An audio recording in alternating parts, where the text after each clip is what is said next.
Devastating storms the day after Christmas certainly changed the tenor of the celebrations in this part of the country.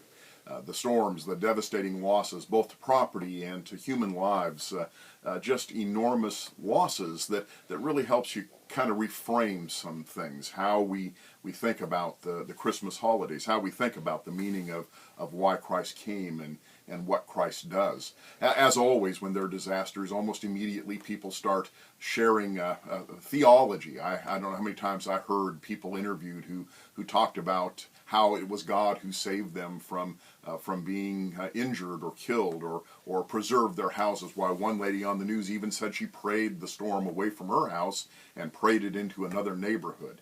Lots of bad theology arises in the midst of storms like this when people try to make sense of where God is in the moment.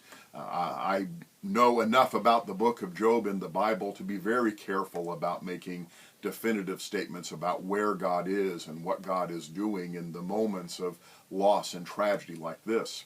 However, there are a couple of places where it's very clear to me where God is. First of all, God has been present in the resiliency of the people directly affected. The people who lost their property, the people who lost loved ones, the people who have suffered physical injury. The courage and the compassion, the resiliency of those people, I think points to the presence of a God who is constantly there and always loving. The response of those of us who were not directly affected by the storm, the giving of dollars, the giving of resources, of property, of coats and blankets and food, all speak again to the presence of God. In fact, those are the true acts of God, if you ask me. Finally, where I see God perhaps most clearly in this moment isn't in Garland or Rockwall or Rowlett right now. I look back 2,000 years ago to Jesus on the cross. When he refused to come down off of the cross in the moment of his suffering, I think Jesus was making a statement to us about where God will always be found.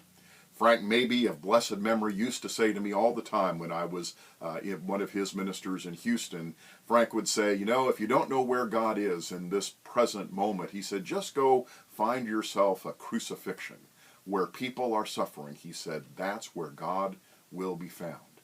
Where is God in this moment? God's in Garland. God's in Rockwall. God's in Rowlett.